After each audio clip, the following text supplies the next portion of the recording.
Everybody, कैसे हैं आप लोग। मैं अरविंद शुक्ला, आपका फिजिक्स मेंटर। आज आपको फिर से सेकंड लेक्चर में आपको बताने जा रहा हूँ यूनिवर्सल ग्रेविटेशन का relation between small g and capital G. हाँ, एक बात और कहना चाहूँगा आप लोगों से, अगर मेरा चैनल आपको अच्छा लगे please like, subscribe, share to other and press bell icon for new update. Okay, thank you so much. Now start करते हैं हम लोग आज relation between small g and capital G. Small g is known as acceleration due to gravity, capital G is universal gravitation constant. इनका relation चाहिए। अगर सोचिए हम लोग अर्थ में खड़े हैं तो हम लोग का अर्थ में क्या लगता है, वेट mg। वेट डाउनवर्ड काम करता है और अर्थ द्वारा जो फोर्स लगता है हम पे वो क्या होता है, ग्रेविटेशनल फोर्स। यानी weight of body balance by gravitational force by earth. Weight of body small m is the mass of body, hence weight of body small m into small g and gravitational force is equal to, formula होता है, अभी आपको पिछले video में बताया था मैंने, capital G m1 m2 upon r square. तो यहाँ पे m1 की जगह कौन काम करेगा, mass of earth me, m E suffix में mass of earth, small m mass of body, r is radius of earth और भी मीन रेडियस। अभी आगे और डिटेल में इसको बताऊंगा। अब देखिए, weight of body balance by gravitational force, small m cancel, तो g is equal to capital G capital M upon r square. ये वैल्यू आ गई। अब देखिए g की वैल्यू कैलकुलेट करके आती है एवरेज वैल्यू 9.81 मीटर पर सेकंड स्क्वायर। एवरेज वैल्यू है ये, एक्चुअल वैल्यू नहीं बेटा। स्मॉल g की वैल्यू वेरी करती है प्लेस टू प्लेस। अगर आप किसी शहर में हो सकता है 1 किलोमीटर की डिस्टेंस पे अलग हो जाए, 2 किलोमीटर की डिस्टेंस पे अलग हो जाए, कहीं ऊपर नीचे होता है। ये जो वैल्यू ली गई है सी लेवल से ली गई है, समुद्र तल की लेवल से, नीचे जितना गहरा हो लेकिन लेवल पानी का सेम होता है, वहां से ली गई है एवरेज वैल्यू। वरना जी की वैल्यू 9.6 से लेकर 10.1 तक वेरी करती है। चलिए बात करते हैं हम लोग, इससे निकाला गया था स्मॉल जी की वैल्यू एवरेज ये है। मास ऑफ अर्थ, देखिए अर्थ को किसी तराजू से तो तौल नहीं पाएंगे, तो इसका मास हमेशा कैलकुलेट करा गया है। अर्थ को किसी भी तराजू से नहीं तौल सकते, सांप सुल्लू इतनी बड़ी होती है, समझ गए, फिर भी मास अर्थ का होता है तो कैलकुलेट करा गया। कैसे, calculation of the mass of earth me। We know small g is equal to capital G me upon r square. By cross multiplication small g into r square upon capital G is equal to me। Put the value of G 9.81 meter per second square। Average value of radius of Earth RE means 6.4 into 10 power 6 meter। Capital G is 6.67 into 10 power minus 11। Put the value of in this equation। Now G is 9.81, RE is 6.4 into 10 power 6 and capital G this one। Calculate करेंगे बेटा, इसका value आएगी near about 6 into 10 to power 24 kg। आपको बता दूं किसी तराजू से नहीं, तो आप कैलकुलेट करा गया है। इसी तरह इसकी डेंसिटी भी कैलकुलेट होगी। अब कहेंगे सर डेंसिटी कैसे कैलकुलेट होगी, तो देखिए density of earth, density is equal to mass by volume. तो डेंसिटी ऑफ अर्थ है तो मास ऑफ अर्थ होगा, मास ऑफ अर्थ और वॉल्यूम ऑफ अर्थ। अर्थ की डेंसिटी निकालेंगे तो rho is equal to, rho is the symbol of density, rho is equal to mass of earth me upon volume. Earth को लगभग spherical shape assume कर लेते हैं। स्फेरिकल शेप मतलब स्फीयर का शेप, और स्फीयर का वॉल्यूम क्या होता है, near about 4/3 pi re cube. Put the value of mass of earth and re value and pi. जब वैल्यू पुट करेंगे re की वैल्यू यहाँ पे, n की वैल्यू अपन न्यूमरेटर में कैलकुलेट करेंगे बेटा। आप लोग डायरेक्ट लर्न रखिएगा, कैलकुलेट करने की जरूरत नहीं, लगभग आता है इतना ही। तो आएगी density of earth 5.5 into 10 power 3 kg पर मीटर क्यूब, यानी इन MK सिस्टम kg पर मीटर क्यूब। अगर ग्राम पर सेंटीमीटर हो तो 5.5 ग्राम पर सेंटीमीटर क्यूब 1000 का डिवाइड। ओके, अब देखिए variation of value of G। देखिए अर्थ का शेप स्फेरिकल ना होके हल्का सा ओवल शेप होता, मतलब अंडा, एक नहीं देखा अंडा, अंडे की तरह होता एक शेप, यानी स्फेयर को हल्का सा दबा दो, हल्का से अंडे शेप का होता, हल्का सा ओवल शेप। इसका मतलब इसकी रेडियस हर जगह इक्वल नहीं रहेगी। इक्वेटर लाइन पे रेडियस की वैल्यू यानी यहाँ पे जो आर आएगा वो इसके रिस्पेक्टिवली ज्यादा होगा। यानी यहाँ पे आर की वैल्यू आती है 6420 किलोमीटर, 64 यानी 6420 किलोमीटर, और यह पोल्स में आती है, सेंटर से पोल तक की डिस्टेंस होती है 6380 किलोमीटर, यानी 40 किलोमीटर यहां कम होती है, यहां इससे 40 किलोमीटर ज्यादा होती है। ओके, तो मीन डिस्टेंस इक्वेटर लाइन की होती है 6420 किलोमीटर एंड पोल से डिस्टेंस होती है 6380 किलोमीटर। मैंने आपको बताया था जी इक्वल टू क्या होता है, G M E upon R E square. जितना आर अधिक होगा, जितना आर अधिक होगा उतना ही जी की वैल्यू कम होगी। तो इक्वेटर पे कितनी आर की वैल्यू 6420 किलोमीटर, यानी इससे ज्यादा है तो इक्वेटर पे जी की वैल्यू कम होगी, मिनिमम होगी, और पोल्स में आर ई क्या है, कम है, तो जी की वैल्यू मैक्सिमम होगी। तो पोल्स में, यानी ये पोल्स होते हैं, पोल्स में हमेशा जी की वैल्यू क्या होती है बेटा, मैक्सिमम होती है, और इक्वेटर लाइन पे मिनिमम होती है। और जी की वैल्यूज क्या होता है, वेट किस पे डिपेंड करता है, जी पे, स्मॉल जी पे। अगर हम 5 केजी का कोई बैग है, शुगर का मान लीजिए 5 केजी का बैग इक्वेटर पे लेके चले, इक्वेटर पे लेके चले तो हमको हल्का सा, बहुत हल्का, स्लाइटली हल्का फील होगा। अगर यही 5 केजी का बैग अगर पोल्स में लेके जाए तो हमको बहुत ज्यादा एक्सर्शन होगा, यानी भारी लगेगा। क्यों, क्योंकि मास तो 5 केजी है बेटा, लेकिन जो जी है इक्वेटर पे कम होने की वजह से वेट क्या होता है, एमजी होता है कि नहीं बताइए। जी की वैल्यू इक्वेटर लाइन पे कम आएगी तो वेट कम हो जाएगा, यानी हमको वजन अपना हल्का लगेगा। पोल्स में जी की वैल्यू ज्यादा होगी तो वेट पोल्स में ज्यादा नजर आएगा। और आपको एक बात और बता दूं, सेंटर पे, ये सेंटर ऑफ अर्थ है, ओ सेंटर पे जी की वैल्यू हमेशा 0 होती है। अब आप कहेंगे सर सेंटर पे 0 होती है, हाँ लोगों ने बताया, मैंने मान लिया। कहोगे सर अर्थ का सेंटर खोजा जा चुका है, डिस्कवर हो चुका हो, जी नहीं, अर्थ का सेंटर अभी किसी को नहीं मालूम है। अलग अलग भ्रांतियां हैं, हिंदू मैथोलॉजी कहती है कैलाश मानसरोवर में है, मुस्लिम मैथोलॉजी कहती है मक्का मदीना में है, बुद्धिज्म कहते हैं लुम्बिनी में है, सबके अलग अलग मत हैं, ठीक, कोई इजराइल, कोई सबके अलग अलग मत है, लेकिन सच्चाई में अर्थ की वैल्यू अभी सेंटर नहीं डिस्कवर हुआ है। अगर अर्थ की सेंटर डिस्कवर हो जाए, अगर वो पूरा वेट बैलेंस करे, अगर वहां पे हल्का सी निडल की टिप यानी सुई की नोक रख दी जाए तो पूरी अर्थ डिसबैलेंस हो जाएगी। तो मेरे ख्याल से अर्थ का सेंटर ना ही पता लगे ज्यादा अच्छा है, ठीक, सच्चाई यही है। वैसे अर्थ का सेंटर अभी डिस्कवर नहीं हुआ है, अर्थ के सेंटर पे जी की वैल्यू 0 होती है, इसलिए अर्थ के सेंटर पे वेट भी क्या होगा, 0।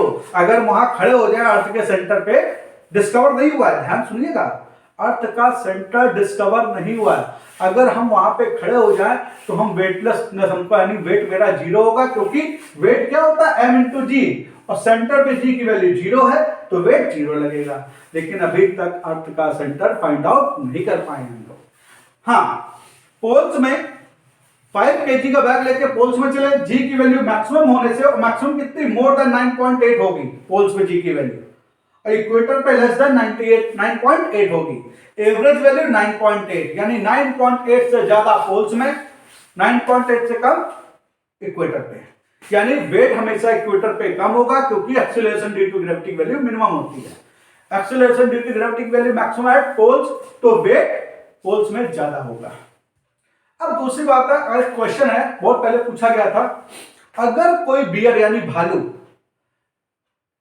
पेड़ से 10 मीटर पर सेकंड के रेट से, 10 मीटर रेट ऑफ डाउनवर्ड क्या है, 10 मीटर पर सेकंड के स्पीड से नीचे उतर रहा हो, कोई भालू है अगर 10 मीटर पर सेकंड के रेट से नीचे उतर रहा है, तो बताइए उसका कलर क्या होगा, उसका कलर क्या होगा भालू का। कहोगे सर ये कौन सा क्वेश्चन घुस गया यहाँ पे, बिल्कुल सही है, कलर से क्या है मतलब, जी नहीं, यहाँ कलर से तो मतलब नहीं है, लेकिन कुछ चीज है, कॉन्सेप्ट।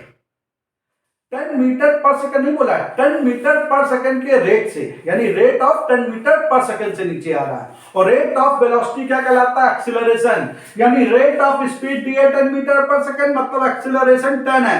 10 मतलब 9.8 से ग्रेटर, और 9.8 से ज्यादा जी की वैल्यू कहां पे होती है? पोल्स में। और पोल्स में कौन से बियर पाए जाते हैं? पोलर बियर, यानी सफेद रंग के लगभग भालू।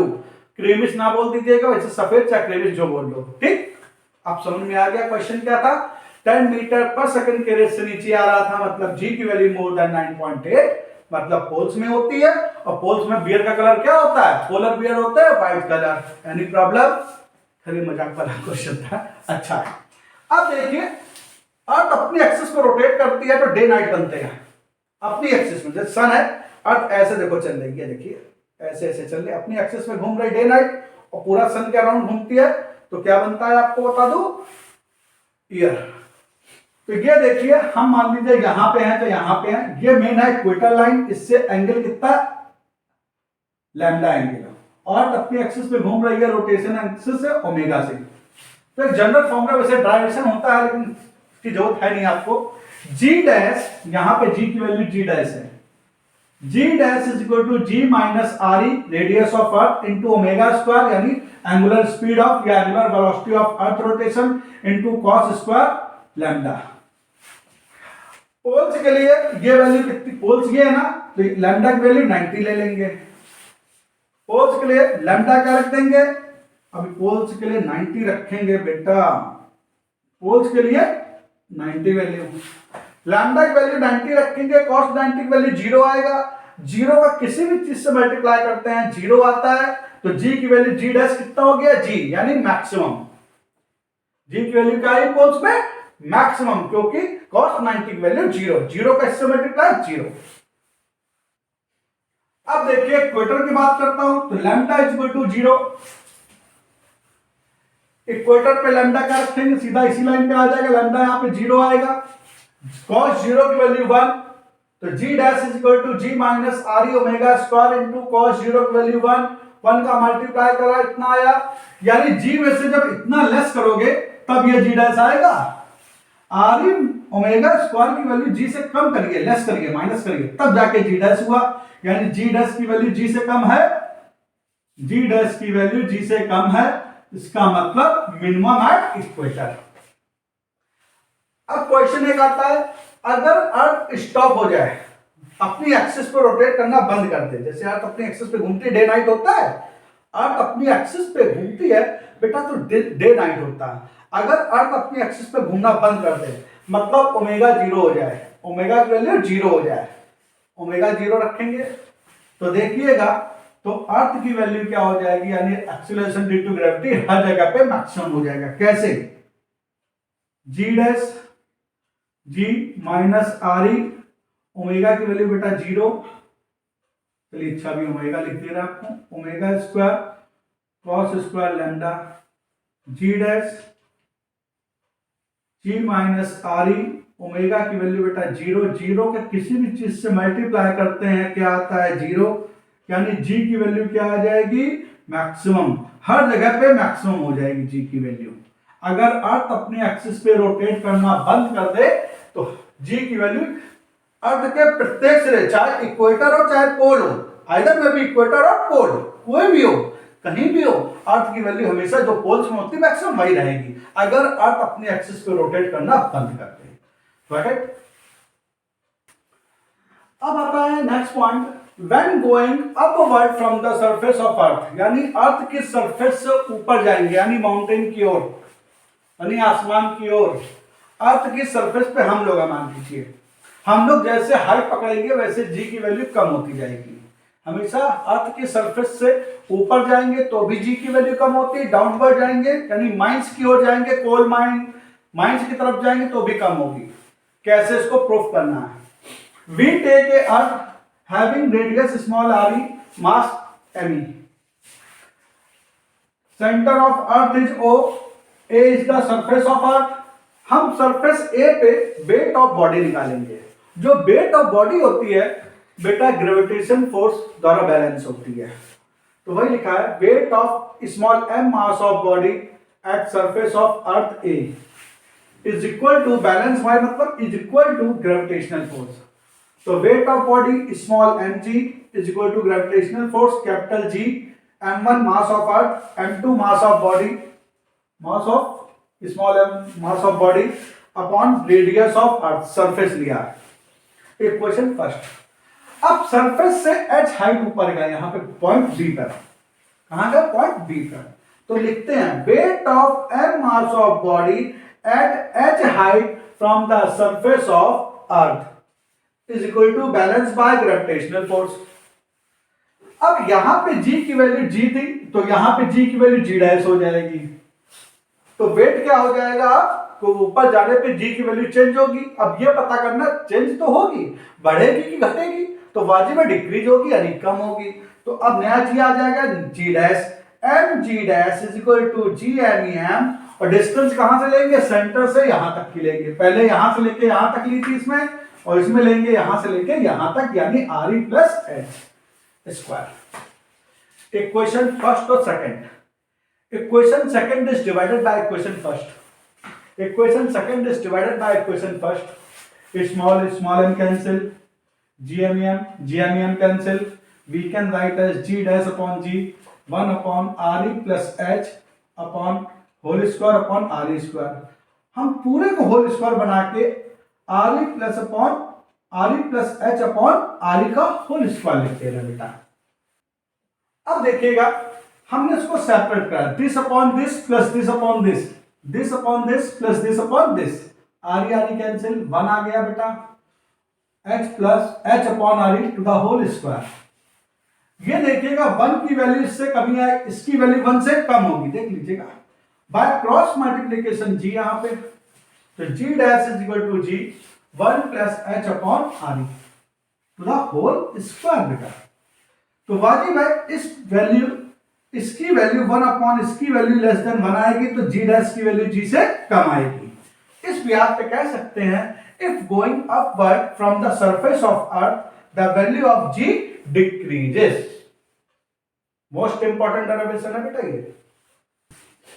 अभी जो हमने बताया था when going upward from the surface of earth the value of g decreases।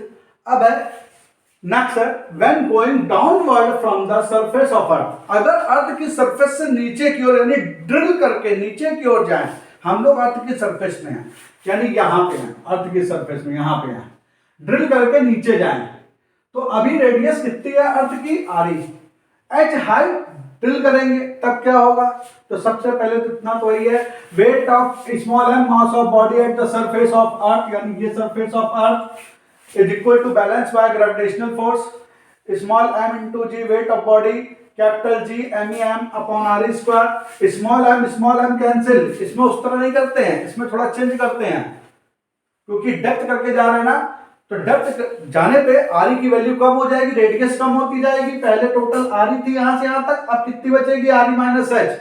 तो क्या चीज कांस्टेंट रहेगी, density, density of earth is constant. अब देखिए फॉर्मूला, जब डाउनवर्ड होता है तो हमेशा डेंसिटी का यूज करते हैं, बस ये ध्यान रखिएगा, डाउनवर्ड निकालते हुए डेंसिटी का यूज करते हैं, अपवर्ड निकालते हुए डिस्टेंस का। तो small g is equal to capital G into mass of earth, तो मास ऑफ अर्थ को क्या लिख सकते हैं, volume of earth into density of earth upon R E square. तो volume of earth 4/3 pi R E cube into density of earth rho upon R E square, R E square से cancel, तो we can write as 4/3 pi G rho, 4/3 pi G row into R E. Equation first. अब H depth नीचे जाने पर, H depth नीचे जाने पर acceleration due to gravity क्या हो जाएगा, जी डैश। तो सिमिलरली पूरा मत करना डेरिवेशन, इस तरह है। सिमिलरली यहाँ पे आर ई है तो यहाँ पे कितना है, R E plus R E minus H, sorry. Similarly at H depth, height नहीं बोला, depth, at H depth going downward from the surface of earth acceleration due to क्या हो जाएगा, जी डैश। तो g dash is equal to 4/3 pi G rho R E minus H. Equation 2, वो R E था, ये R E minus H. Equation second is divided by equation first. आप देखिए ये पूरा कैंसिल, ये पूरा cancel, are E minus H upon R ई। अब आता है जी डैश अपॉन जी, सेपरेट कर लेंगे R E upon R E minus H upon R E, are E cancel, 1 minus H upon R ई। देखिए 1 से कुछ सब्ट्रैक्ट करोगे तो ये वैल्यू 1 से कम आएगी कि नहीं? देखिए 1 में से कुछ भी चीज सब्ट्रैक्ट करो 1 से वैल्यू कम आएगी। तो जी डैश अपॉन जी लेस देन 1 यानी जी डैश लेस देन जी। इसका मतलब ऊपर से नीचे जाएंगे आप तो भी जी की वैल्यू डिक्रीज होगी, और नीचे से ऊपर जाएंगे, सरफेस से ऊपर जाएंगे तो भी डिक्रीज होगी। यानी कोल माइन में जाओगे तो भी जी की वैल्यू डिक्रीज होगी, वेट कम होगा, और माउंटेन पे जाएंगे तो भी जी की वैल्यू डिक्रीज होगी। और गोइंग डाउनवर्ड के लिए फॉर्मूला क्या बनता है? By cross multiplication G dash is equal to ji 1 minus H upon R E. तो ये आया G dash less than G, मतलब going downward from the surface of earth the value of G decreases. अब इसका graph बताने जा रहे हैं। अब बेटा ग्राफ आता है वेरिएशन ऑफ स्मॉल जी, वो भी कहां? अर्थ के सेंटर से जाएंगे, पहले अर्थ के सेंटर से जाएंगे सरफेस तक, फिर सरफेस से बाहर निकलेंगे तो वैल्यू कैसे वेरी करती है। इन साइड के लिए यानी अर्थ की सरफेस से नीचे, मतलब इन साइड के लिए वैल्यू क्या आती थी? G dash is equal to ji 1 minus H upon R E. यहाँ पे एच वेरिएबल है तो ये पूरी वैल्यू वेरिएबल बन जाएगी। एच वेरिएबल है ना, जितना नीचे जाएंगे उतना ही अफेक्टेड होगा, तो इसको लेट कर लिया 1 माइनस एच अपॉन आर ई को आर, यानी एच वेरिएबल होने से पूरी वैल्यू वेरिएबल हो गई। तो देखिए ये देखिए आप, अर्थ की सरफेस ली हमने, अर्थ की देखिए यहां तक आ रहा है, सेंटर पे तो 0 है, जैसे ऐसे ऊपर चलते जा रहे हैं इसके रेशियो में बढ़ रहा है, मतलब इसको ऐसे समझिए, ये है आर, ये है जी की वैल्यू, सेंटर अर्थ का ये है, जी की वैल्यू कहां तक? कैपिटल आर ई तक, यानी यहां से लेके कैपिटल आर ई डिस्टेंस है, यहां तक जी की वैल्यू कितनी आई? G M E M upon R E square. और यहां पे जी की वैल्यू वेरी कर रही है स्मॉल आर, यानी बढ़ेगी। देखिए जिस रेशियो में आर बढ़ेगा उसी रेशियो में जी डैश बढ़ेगा, तो बढ़ता जा रहा है। यह भी कहां से? 0 से लेके यहां तक, ओ से लेके ए तक। इसको ओ नाम दिया, इसको ए नाम दिया, इसको ए नाम चलेगा। और सरफेस, ये हो गया सरफेस, ए क्या हो गया? सरफेस। और सरफेस पे हमने क्या बताया था? जी की वैल्यू क्या होती है? G M E upon R E square, G M E upon R E square. देखिए फिक्स है, आर ई फिक्स होता है, एम ई फिक्स होता है, जी यहां तक, यानी आर और जी के बीच में अगर ग्राफ ड्रॉ करेंगे तो कैपिटल आर यानी सरफेस ऑफ अर्थ पे इतनी वैल्यू होगी, और तब तक 0 से लेके बढ़ेगी। अब देखिए अर्थ की सरफेस से बाहर जाएंगे, ऊपर जाते जा रहे हैं ऊपर, तो जी की वैल्यू कम होने लगेगी। ओके सर कैसे? देखिए g dash is equal to going upward के लिए फॉर्मूला ये टाइप करा था, g upon 1 plus H upon R E to the whole square. तो यहाँ पे एच वेरिएबल है, एच वेरिएबल होने से पूरा वेरी करेगा, जैसे जैसे एच की वैल्यू चेंज होगी पूरे वैल्यू चेंज होगी, तो इसको लेट आर कर लिया। G dash inversely proportional to R square. देखिए इनवर्सली प्रोपोर्शनल है ना, और इसका जब ग्राफ ड्रॉ करते हैं तो क्या होता है? पैराबोला, और डाउनवर्ड आता है, इससे टच ना करा देना बेटा, ये लाइन इनफाइनाइट पे टच करेगा। तो जी आउट के लिए हो जाएगा 1 अपॉन आर स्क्वायर। देख लीजिए ये ग्राफ आ गया, मोस्ट इंपॉर्टेंट है, पूछा जाता है बेटा।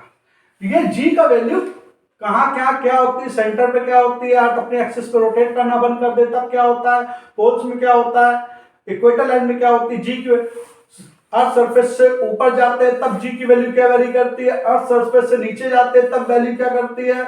इसके लिए ड्राइवेशन, यानी आज पूरा हमने काम इस वीडियो में करा था जी से रिलेटेड, स्मॉल जी से। ओके, फिर यही कहूंगा बेटा, आपको मेरा चैनल अच्छा लगे, अगली मैं वीडियो बनाऊं, इसके लिए आपको लाइक सब्सक्राइब करना पड़ेगा और press icon bell for new update. Okay, thank you so much, wish happy new year.